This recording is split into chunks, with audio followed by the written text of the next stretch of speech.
Welcome back from our short break on today's roundtable discuss topic, divorce, pros and cons. And welcome back again with me on this sizzling discuss. George, Bluetooth, and Big Bay joining us from Chicago, Illinois, and George from Ontario, Canada. You're welcome again. Thank you. So George, before the little break that we had taken, you were expatiating on the characteristics of women who are mostly African descent, who live in the diaspora, having come to diaspora maybe after their husband had been here for a bit and getting more opportunity, going back to school, getting a job in the nursing especially, which is the spectacle that you're using to explain your point, and making a lot of money and thereby losing respect for their husbands. Okay. So anyway, like I was saying, I see it on both sides, and I've seen some women that are actually in that position and yes, still honor their husband.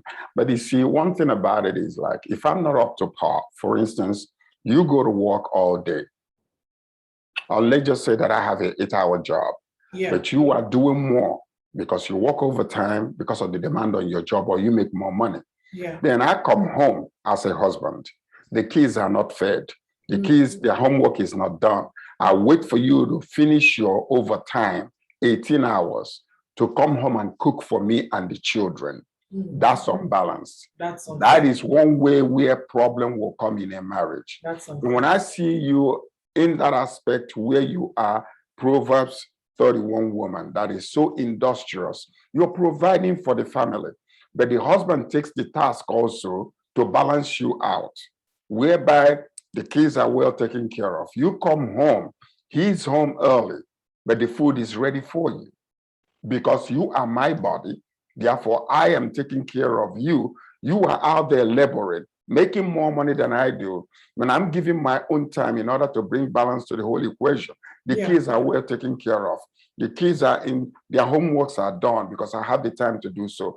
I believe that any sensible, intelligent, wise woman will appreciate such. Of course. And then I see you coming home, working 18 hours, 5 days straight.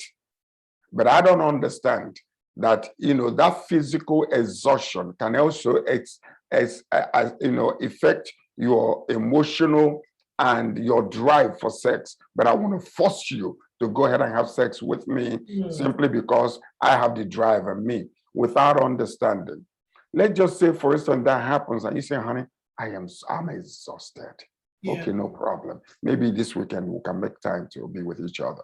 See, such communication is something that is understood.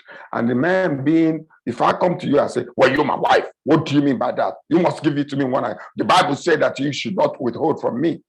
See, and you go there and you put your body there, your mind is not there, your mind is not there, your emotions are not involved. Okay, go ahead and take it. Now, he goes and then you feel cheated. He feels like, okay, she's not involved. And that's another area for problems to come in. So there must be a common understanding on both sides. Where you look at her, you feel for her, she's been working so hard. And then, as a matter of fact, when you understand it, and she sees how loving and understanding you are, that would even turn her on more, where you will even compromise and give it to her. That's correct. Okay, that's what I believe it is. That's correct. So now we see this happening a lot of times. So what we're talking about now is pros and cons of divorce, but there are many other ways, the things that causes divorce in a marriage. We see more, you see, because one thing that I'm going to be saying here is this. I cannot say this is my experience in divorce, and therefore, this is how the blanket understanding of everything. Because there are so many causes of divorce, so many. Even before marriage, we see that, number one, income. Money is number one. Money is number one cause of divorce. In North America alone, 50% of every marriage ends up in divorce. Okay. And why so? How come North America is the only place where they have the statistics? How about other countries? Because many in North America or even Europe, they don't understand the biblical or what you call the spiritual aspect of it. They divorce it completely. Okay. So commitment is one thing. So when that is not done, you're only looking at it from the legal aspect of it. Yeah. Okay. Secular aspect of it. So it's almost like you take the path of least resistance. She's not pleasing me anymore. Therefore, in everybody answer your father's name. So that is what the cause is. But when you understand the spiritual aspect of it, that's where commitment is established. Because two has become one. They are now looking in the same direction together. So now, another cause of it also is, premarital pregnancy. Oh, big time. Big time. Whoa. Premarital pregnancy. Is that really so? Yes. I beg to disagree. No, pay attention. No, premarital pregnancy is this. Premarital pregnancy. I like to hear that part. I really like to. Can we go into it a little bit? Okay, go ahead. Let's just say, for instance, which means conditional marriage. Huh? Okay. Which means conditional marriages. Exactly, where, okay, the woman gets pregnant ahead of time. Let's just say, use, for instance, Nigerian aspect of it, because this is where we come from. Now, your mom says to you, or dad says to you, okay, what is going on here? Who got you pregnant? Okay, he is responsible. Therefore, we have to go to the parents. We have to talk to the parents. Maybe the man was not even thinking about marriage, just having a good time. You guys are dating, you got pregnant, and he is forced to marry you. The man is having a good time. Are you part of having that good time? Of course, both of you were having a good time. So anyway, so you get pregnant, and then in the end, the man is now forced to marry you. If he's forced to marry you, he's not looking at it. He's looking at it as being backed against the wall most of the time. And even if he comes to the agreement, okay, well, I'm going to do my due diligence. This is my responsibility. Let's do it. Every time situations come in his mind, the only thing he's going to say, well, I wasn't even ready for this. I was just forced to do it. This is the mentality that comes into the whole entire thing. In North America also, what you see a lot of times is they begin to have what you call a lenient understanding of their relationship. A lenient understanding of their relationship. Meaning that they're trying to be parents for this. Yeah, we're gonna do this thing. We're gonna because of our kid. Let's go ahead and do it. Okay. So when that aspect of it is gone, commitment is no longer there. It's almost like, and another aspect of the divorce is marrying too early. Marrying too. Listen to this now. It did start early, but here I am. No, pay attention. You see, when we come from a cultural background where marriage is between two families, not between two not the two parties, but the two families. Two families. And there is mutual love and respect for the two families. It is difficult to get divorced. It's true. It is difficult because what happens with that is most parents will try to talk sense into their daughter or their son. What are you doing? I have been a mediator in such, and I have seen it happen again and again and again in different relationships. So what happens with that is, me as a man would dare not treat you in a certain way because of my relationship with your family. Yeah. Another aspect of divorce is getting your family in the details of your marriage. Whoa. Getting your family in the involving your families. Yeah. Details of your marriage. The day-to-day. Okay, day-to-day aspect of it. Now, what happens with that is, let's just say me and you fight. You call your sister, You tell your sister, oh, this man is this, you know, he's this, he's that, he's this, he's that. And your sister is hating the man already. You call your mom, you tell your mom every detail about it. Tomorrow you do the same. They will begin to develop negative feelings towards that man. Now watch this, watch this. After 2 or 3 days, you guys are back together, loving each other. But they still maintain that image that they have of that man. So then and how he is treating their daughter. Exactly. So when they communicate with that man, it's always based on that negative image. You're not treating my daughter right. You're not treating my son right, or whatever the case might be. So to learn to keep your you're not treating my brother right. How about the sisters? Who are the police of their brothers and their brothers' marriages? Exactly. That is true, though. It is true. It is true. I agree with the entire details. You cannot put other people. Matter of fact, it's not just family. It's outsiders. Period. Outsiders. Don't do that. Whatever happens between you guys, you can always work it out, like you said. Friends of the woman versus friends of the man. Exactly. So So if it has to. I always say this, and Cosmos was the one who taught me this earlier on. Like I said, I met him when I was 19, but so he would always say, if we cannot solve it, both of us grown up, sit down and talk about it, nobody else can.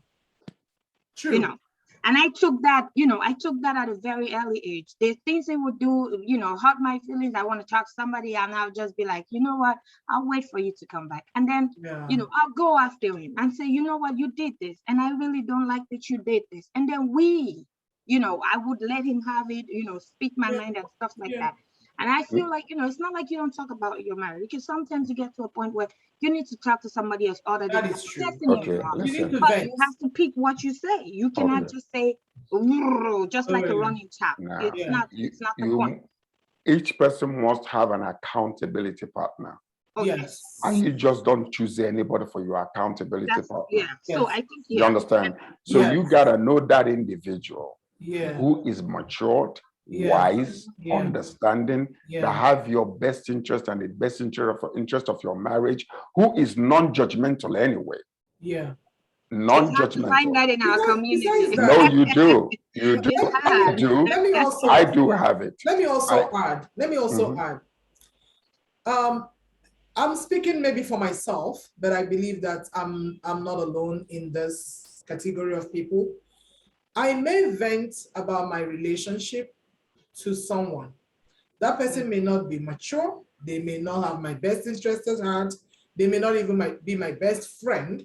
It just happens that they are available at the time I was looking to vent. And I vent. And when I'm venting, you may not know this, that I'm only venting. You might take it upon yourself to give me an unsolicited advice. That's not what I'm looking for.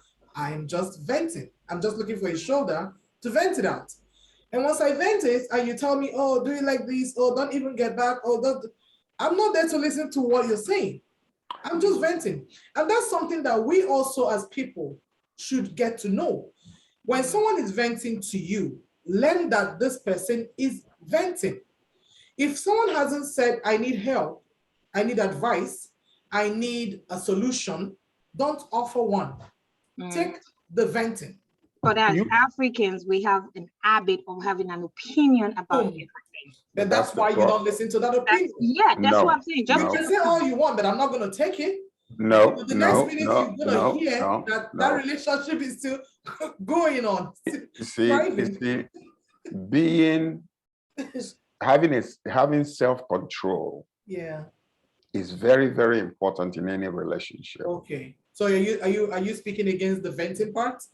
Yes. You just don't go and throw your information out there. Because you throw it out there. Women vent. I know they do. And that is the reason why you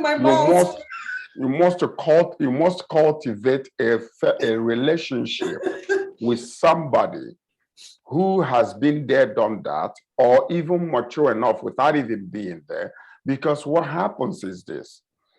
There are people, not everybody they say how you doing wants to know how well you're doing. Yeah. There are so many of them who through their own experiences, negative experiences, you come at them with that information, okay? Yeah. You're throwing that ball against the wall and it's coming back at you, double, because they don't have what it takes to advise you wisely. Okay. Okay. But before we get out of topic, we haven't spoken on the advantages and disadvantages of divorce, because yes, divorce might largely be seen as a negative would I say event, and that is true. But are there blessings that are laced under the divorce?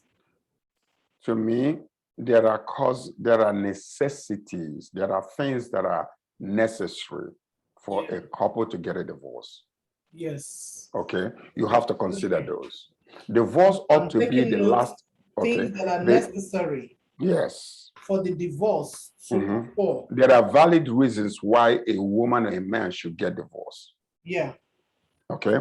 As much as it is last resort when it comes to relationship, especially when kids are, involved. Yeah. Number one is abuse. Abuse. Physical, psychological, and emotional abuse. Psychological. Or emotional abuse. Or emotional. Number two is infidelity. Number two, infidelity. Ooh, that's hot. And infidelity is actually breaking your covenant of relationship with your partner. Yeah. Okay. And especially if it is something that is constant. Okay. That is consistent. That's right. Consistent. Repeatedly. Yeah. Yes. Number three is addiction. Whoa, addiction. These are good causes for a divorce. Necessity. Because necessary valid reasons for divorce. Not because they are irreparable or both of you cannot come together and then say, wait a minute. If a man is constantly beating a woman or abusing a woman psychologically, talking that woman down all the time, suppressing that woman, or vice versa, because there are some women that their tongues are nothing but swords. There are good men and there are good women. There are bad men and there are bad women. Exactly. Yeah. So now, when you come to, addiction, drug addiction, alcohol addiction, gambling that can cause you financial situations in your marriage, impulsive shopping. Your compulsive shoppers who will just go and spend your mortgage money and want to go, honey, it's not going to happen again. Or they will take your mortgage and go on to, to the gambling center and finish it and come and apologize and start struggling. Such things can actually be if after a period and the individual is not getting any help or getting better. I think it's necessity for divorce. How about lying? How about lies? Secrets. I was gonna say those are heavy things. Those are heavy things. Like all what you said, abuse, all of those things, they are heavy stuff. They're also the little stuff, in my view. Again, they are little stuff, like anything. Yeah. Like the addiction part. Addiction also is it's both a disease and something, I don't know, but again, I may not walk away from my marriage because of addiction if I feel like I can give this person hope, or I can. Of course, you cannot help anybody out of an addiction unless they're willing to. You know what I mean? But again, it gets to a point where you say, you know what, the best choice or the best decision to make is to leave or walk away. So choose me. Again, but I just wanted to also add that, as far as all those things are, things that grant, divorce, yes, they are very abuse. Number one, you have to leave. I do not care if it's, psychology, if it's, mental, whatever it is, emotional. But I feel like little things also, we're human, right? As much as, we follow the scripture, we want to say we'll be like, we follow this teachings and that teaching, we're human, we fall short. Sometimes we start a marriage and say, oh, this is everything I want and blah, blah, blah. And over time, those things change. I feel like if you are in, if you are, you're not feeling that. Again, people always say, oh no, you can always work it out. Sometimes you can't. And I feel if you get to a point where you both did not feel, first of all, the connection or the attraction, you can sit down and say, I don't feel this type of way anymore. I used to, but I don't. And I feel, maybe, we could, go our separate ways. I'm just saying, little things also can be, contributing factors to divorce, and they should be valid. That's what I was just trying to say. Marriage, love is blind, but marriage is an eye opener. Oh, whoa, hey, George is back at it again. Love is blind. Blind. But marriage is an eye opener. Marriage is an eye. But when you open your eyes, make sure that one of them is closed. Oh. Because if you open two eyes, and as a matter of fact, when it comes to trusting and confidence in a relationship, if you open two eyes, you will always find something, whether you like it or not. Because one and eye you will find something, whether it's there or not. That's another thing. If you go searching and looking, you will find something, whether it's there or not. Do you understand? So now the reason why I'm saying this is part of the causes of divorce in relationships is because we think that compatibility is actually similarity. Ooh. Compatibility is not similarity. It's not. That is true. I was going to talk about the compatibility because the thing is, we keep talking marriage, forgetting that when a marriage is entered without there being a compatibility, let's say compatibility test or possible compatibility between these two parties, it becomes a problem. It's difficult. Yeah, because what I consider to be a powerful combination in a relationship or marriage is two different people that are different, but they complement each other. Where you're weak, I'm strong. Where you're strong, I'm weak. And when we understand that, and each person takes their own part extra from the weakness of the other, both of you become whole, and both of you will become one. But what happens is, let's just say, for instance, you are weak in organization, you have organizational skills, but your husband is not. Okay? As a woman, that's usually the skill, a natural skill for a woman, very organized. They want to put their, every receipt will be here and there, but the man will throw it on the table. And tomorrow you say, honey, the receipt we got from Walmart last week, I left it here. Where is it? What is wrong with you? No. I mean, can't you get organized? No, you see, and then you start hitting on the head. But now let's say you see that receipt there, you take it, you go and file it. You already recognize that he is weak in organizational skills. And you're strong in that. They take that skill. That's complementing each other. In him. And that is where the problem comes. Especially in the fact that not everyone is imperfect, right?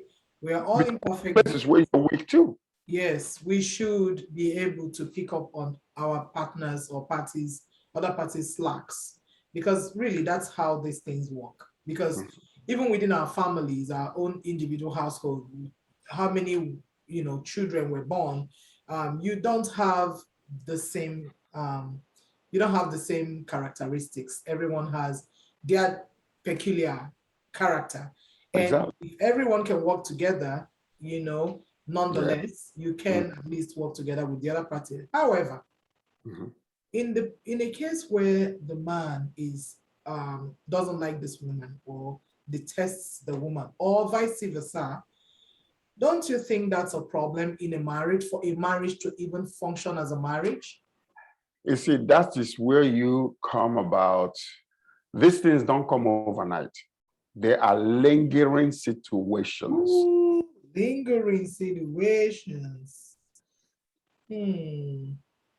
I go and play soccer, and Yeah. I come back, and I take off my shoes, and I put my socks right there at the door, and then go upstairs to take a shower. And you're coming from work, and you see my socks and see my shoes. And then you take it, and then you come upstairs, and then you said, oh, why do you always leave your shoes and your socks right in front of the door? Oh, I'm so sorry. Because I growing up, I used to do that, and we have maids that do that for us, or housemaid. I was not trained to do so. So I'm continuing in that mode. I've not kind of realigned myself that I'm living alone now. I'm living with my wife. Therefore, I have to change that attitude. Yeah. Do you understand? So now, all of a sudden, months and years after, I'm still doing the same thing. And I have not cultured myself to understand this irritates my wife. This irritates her. Okay, You're not paying attention to the other party. And no matter how they feel or think about something, suddenly you don't care. You don't care. So now all of a sudden, it becomes an issue whereby it's concretized in your mindset. It becomes constant irritant. Wow. Develop in your mind. And then you begin to, either he will begin to hate you because why you always nagging me? But I'm not paying attention to the fact that I'm the one leaving the shoes and things at the door, and I have not creating that nagging. Exactly. So that is where two will come together. Now, let's say, for instance, there are areas in your life too that where you are weak. If you consider that, you might take over from this man. But what I have seen in relationship is if you become a servant leader in your area of expertise, you will actually nurture that person to be like you without them knowing it. Yeah. Do you understand? I agree. For instance, I have experienced that. Let's say that you don't like washing dishes. Yeah. Let's just say that. Yeah. Growing up, you have maids and houseboys who do this for you. Yeah. But your husband sees that that's your weakness and it's irritating to him. He develops an attitude of loving to wash dishes. Yeah. And all of a sudden, every time you eat, you go drop it. And then he gets up, go and cleans it up while you are there. Okay. Tomorrow, the same thing happens. Yeah. 9 times out of 10, you become what you see. And as a man thinketh in his heart, a woman thinketh in her heart, so she will become and remain. So what happens when you begin to see that person do that thing again and again and again and again, you wouldn't even know when you are transformed to start doing it also. Yeah. And what happens with that is if you nag, what happens is there will not be a permanent change. They will temporarily. They will do it because they don't want to hear your voice. Temporarily, yeah. You do it without nagging. Yeah. You will be surprised that that person will become you in that area before you even know it. And there is peace in the house. Great. But there is something before we leave that I want us to discuss. The effects of divorce on children is very, very important. Give me one moment, George. Yes. If you don't mind, could you roll your mouse on your screen? Because your network is glitching and glitching, yes. While you're doing that, I want to get Bimpe's perspective on something. Okay. So Bimpe, what are some of the ways that you may have seen around you that divorce ended up to be a positive experience for someone? So say this person got a divorce, and of course, despite how divorce is perceived or how people experience it differently, but it turns out to be a good thing for this person. So could you tell us maybe any stories of that you have experienced or witnessed or heard? Around me, I don't have a lot of divorced people, and I think that a lot of people need to be divorced and be together. But I would say one thing, like George said, was the abuse. Some people leave an abusive marriage and they become a better version of themselves. Yeah. That is something that I see, and I know that, again, and I feel divorce is such a stigmatized thing in our society, and especially on the woman. A lot of women are just surviving marriage. They're not even enjoying. Some people don't even know, what the true logical idea is behind marriage. They're just in autopilot mode. And some people, oh, my parents stayed in marriage and, I have to. But, the things your parent endured is not things that, you necessarily You may not be able to endure it. Even twins, identical twins aren't the same persons. And to George's point, he made a lot of solid points. Again, a man should understand, like with the working 18 hours, if you're sitting at home, you don't expect your wife to come back after 18 hours and come and go in the kitchen and then start to cook. Again, if a woman she feels drained, you are going to be drained no matter how you look at it. And if, like George said, you start to, chip in, you are sitting at home, you're able to help your kid with, it's going to actually turn a woman up. Because trust me, women like a cleaning man. If you clean it, it turns you on. I don't know about anybody else, but it works. You know what I mean? And so, again, one thing that is, as much as we like to say, oh, divorce is such, it's a big, bad D word. It does has its advantage. Some women are a shadow of themselves. So are some men. Because let's be honest, some men are also in an abuse. They go through a lot of abuse in marriage. And like the point that George made earlier when he was talking about how if you have a good family connection and all that, it probably would mean that you want to treat your partner better because of the family relationship. Some family, they're from hell. They are from hell. They're from hell. It is true. It is true. You should, and you should take 10,000 steps if you can away from them.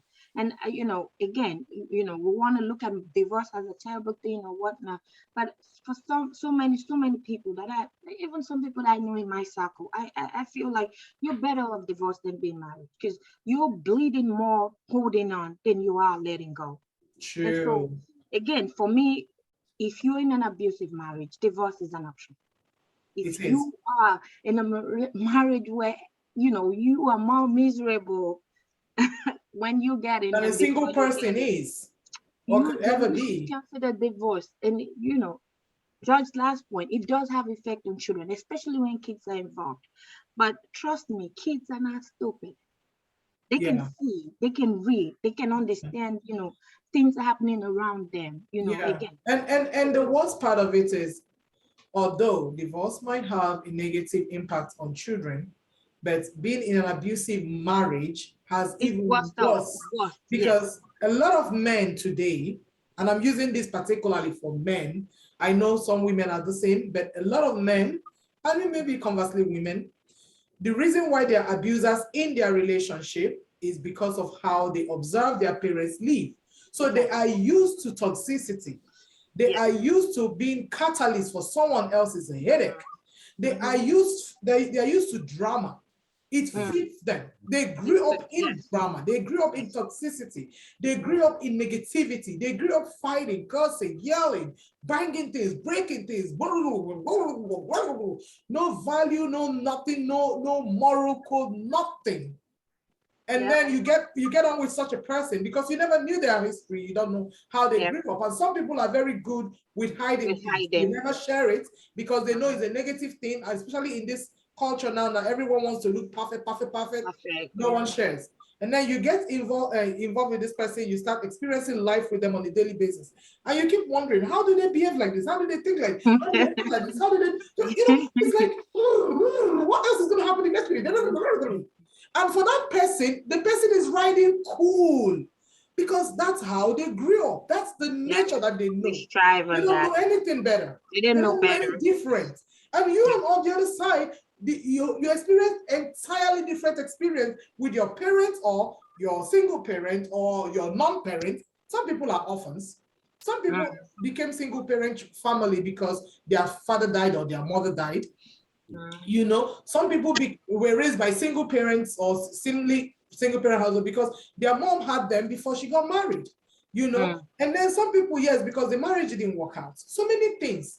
But so many factors. I say or think that even though divorce can have an effect on children, listen, those children are going to grow up tomorrow, become their own adults, find their own life. If they are, especially within our community that believes largely in education, they are going to go from one school to another and another and another before you say Jack, by the time they are 16. they're off to Paris. They're off That to is Paris. true. So whether they grew up in a toxic environment or in a single household environment, what does it matter? They're off. They're off to on their Yes, okay. own personal With it. journey of Yes. self-actualization. By the way, George, we are back to you. Please tell us, and we are wrapping up. We only have 3 minutes to go. So, George, take the seat. All right. So anyway, part of the reason why I can positively speak about the effects of divorce on children is because it happened with me. And when that happened, I made sure that I was able to communicate with my children. I made sure that my ex never discussed harsh or difficult issues. But women being emotional, sometimes they lash out, they say things that, but I did not. How old were your boys at the time? I think they were young. They were in their early, teens, when that took place. So, but one thing that happened with my younger son, who's currently who is a pastor right now, is that I never knew that it affected so badly until me and him were discussing when they said that, I didn't know the effect of you not being around. I know that I have affected a lot of times when you were not around. When I see some of my friends with their parents, it will always affect me. I will hide sometimes. I don't know what to do.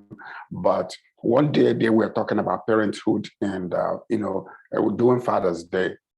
And all of a sudden it erupted in me and I started, I was weeping like a child and I went to the bathroom and I stayed there for 1 hour and I didn't even know. I was asking myself, why am I crying? What is going on? It dawned on me that this is the negative effects of your absence. As much as you were communicating with us, as much as you were, always, assuring us of your love, I didn't know that it affected me. Number one. Number two, another area that will affect children is poor performance academically, especially when they are at the beginning, when that divorce is taking place. You see a lot of them, they lose interest in these social activities. That is true. That is true. So you see a lot of them having difficulty to adapt to that change. Dad is not here anymore, or we gotta go and visit dad somewhere else. Absolutely. Yeah. So, and you see a lot of them that they lash out. You see them, they don't know, they blame themselves sometimes because they don't know. They're going to begin to feel like they don't know how to process. They don't know what to do. Yeah. So and they have that. Sometimes they don't want to adjust to the reality. That sometimes they find it difficult to do so, and feeling of guilt will come. And they're generally very irritable at the very beginning. And then you see some of them graduate into destructive behaviors, because they're trying to find a way to cope with the situation. Their friend is, smoking marijuana, and then they, easily join. And then maybe they have that a little bit of emotional high, and they forget about their pain. And you see them running to that again. And sometimes some of them will develop health problems, okay? And then finally, more than the thing that causes divorce a lot is children that grew up in a divorced marriage. Oh. When their parents are divorced. A lot of times it affects. You don't know that it does, but all of a sudden, because they lose trust in relationship, they lose trust in marriage. So now, as parents, you have to reinforce and reinforce and reinforce by letting them know that what happened between me and your dad or what happened between me and your mother does not have anything to do with you. You have to reinforce it so that even when they are in their own relationship, you will begin to watch them and make sure that you encourage them. Even the areas where you made mistake, you can point it out to them as a way of instruction so that they can watch out for those areas, and encourage unity between the